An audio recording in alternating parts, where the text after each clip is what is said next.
नमस्कार दोस्तों, स्वागत है हमारे YouTube चैनल पर। तो दोस्तों आज हम बात करने वाले हैं गणना प्रपत्र भरने के बारे में। तो दोस्तों कैसे भरना है प्रपत्र ऑफलाइन, ठीक है। जैसा कि दोस्तों आप सभी को पता है कि ऑनलाइन डिस्ट्रीब्यूट सारे गणना पत्र हो चुके हैं, सभी ने 100% अपने डिस्ट्रीब्यूट कर दिया है। तो अब ऑफलाइन आपको कैसे भरना है, सबसे कलेक्ट कैसे करना है, तो ये जानकारी दोस्तों हम आज इस वीडियो में जानेंगे। और दोस्तों मैं बहुत बारीक तरीके से आपको बताऊंगा कि ये फॉर्म कैसे भरना है। जो 3 कंडीशन है 2003 और 25 में जिसका नाम है, और जो 2025 में है नाम और 2003 में नहीं है, और पुत्र या पुत्रवधू का डेटा कैसे भरना है। तो ये 3 कंडीशन में आपको ये फॉर्म भरना है। तो इस चीज़ को ध्यान में रखते हुए आपको ये फॉर्म भरना है, ठीक है। तो चलिए दोस्तों जानते हैं। तो मैं बहुत सरल तरीके से दोस्तों आपको बताऊंगा ताकि आपको कोई भी डाउट ना रहे। यहाँ पर आप गणना प्रपत्र दे सकते हैं, आपको इस प्रकार से मिला होगा। यहाँ पर आप एक फ़ोटो चिपकाना है, QR मिलेगा, QR स्कैन करके ऑनलाइन फिल कर सकते हैं या इसका डेटा आप चेक कर सकते हैं। तो चलिए जानते हैं। तो यहाँ पर दोस्तों हमने एक उदाहरण के लिए ओपन कर लिया है, ठीक है। कोई प्रपत्र नहीं है, ओनली फॉर्मेट के लिए है, ठीक है। तो यहाँ पर दोस्तों जो सबसे पहली जानकारी मांगी जाती है आपसे जन्म तिथि, ठीक है। तो आधार के अनुसार आपको 8 अंकों की जन्म तिथि आपको फिल करनी है, जैसे कि 0101 ऐसे करके, और 1990 या जो भी है, तो 8 अंकों में आपको ये फिल करनी है, ठीक है। आप स्लैश लगा सकते हैं, कोष्टक बना है तो कोष्टक में आपको बराबर भरनी है। तो ये गलती आपको नहीं करना, बराबर अपनी डेट ऑफ बर्थ फिल करनी है 8 अंकों से। उसके बाद दोस्तों आपको आधार नंबर आपको फिल करना होगा, वैकल्पिक है, ऑप्शनल है। अगर आपके पास मिल जाता है किसी के पास तो आप भर सकते हैं, अदरवाइज इसको छोड़ सकते हैं। मोबाइल नंबर दोस्तों कंपलसरी है, सबको भरना है।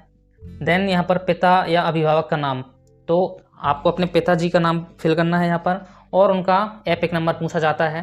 तो एपिक नंबर आपको 2025 की वोटर लिस्ट के अनुसार आपको फिल करना है, ठीक है। उसके बाद माता जी का नाम पूछा जाता है, तो आपको कुछ भी नहीं छोड़ना, जो नाम पूछे जाते हैं तो यहाँ पर माता जी का नाम डाल के आपको इनका भी एपिक नंबर फिल कर देना है। अगर नहीं मिल रहा है दोस्तों तो आप छोड़ सकते हैं, वैकल्पिक है। उसके बाद दोस्तों यहाँ पर पति या पत्नी का नाम पूछा जाता है, तो महिला या पुरुष हैं तो अपने अनुसार फिल कर सकते हैं, पत्नी या पति का नाम। अगर नहीं, शादी नहीं हुई है तो आप इन दोनों को ऑप्शन को छोड़ सकते हैं, ठीक है। उनका एपिक नंबर आपको फिल करनी है। ये चीज़ आपको इसी डेटा में मिल जाएगी, फार्म में मिल जाती है। आपने जब वितरित किया होगा दोस्तों तो आपने सभी परिवार सहित आप स्टेपलर से पिन कर दिए होंगे ताकि उसको वितरित करने में आसानी भी जाती, भरने में भी। उसके बाद दोस्तों पिछले SIR के अनुसार मतदाता का विवरण देना है यहाँ पर। तो दोस्तों मैं यहाँ पर बहुत सरल तरीके से आपको बताऊंगा। एक तो इनको डिवाइड कर लेना है कॉलम के अनुसार, फर्स्ट, सेकेंड और थर्ड। ये हमने 3 बना लिए, ठीक है, समझने के लिए। ये 3 जगह आपको ये फॉर्म फिल करना है, तो हमने डिवाइड कर दिया, ठीक है।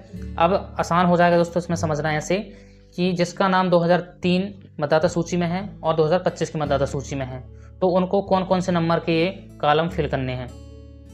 तो सिंपल है दोस्तों, जिसका जो फर्स्ट कॉलम है उसको सबको भरना है, कंपलसरी है सबको भरना। अगर जिसका 2003 और 2025 में दोनों मतदाता सूची में नाम है तो आपको फर्स्ट भरना है और सेकंड भरना है। थर्ड जो ये दिया है कोष्टक, इसको आपको नहीं भरना है, ठीक है। ओनली फर्स्ट और सेकंड भरना है।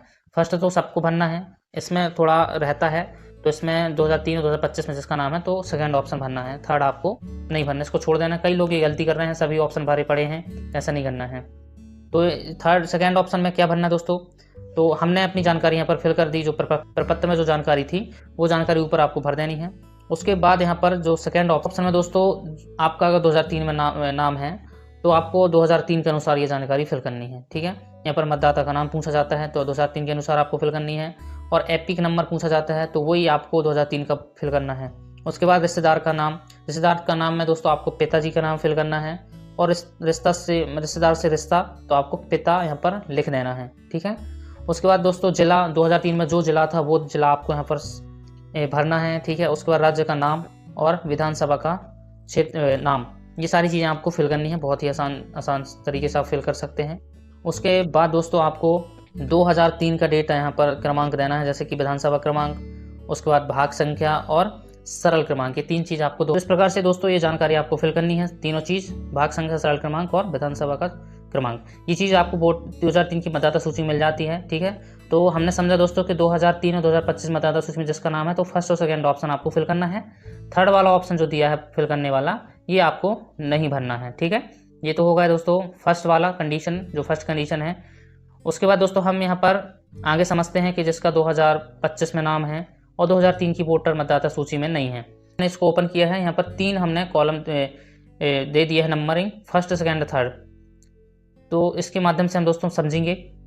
फर्स्ट जो है कॉलम नंबर 1 गणना प्रपत्र में जो ये कॉलम नंबर 1 है इसको सबको भरना है। ये फर्स्ट ऑप्शन है, सबको भरना है, कंपलसरी है, ठीक है।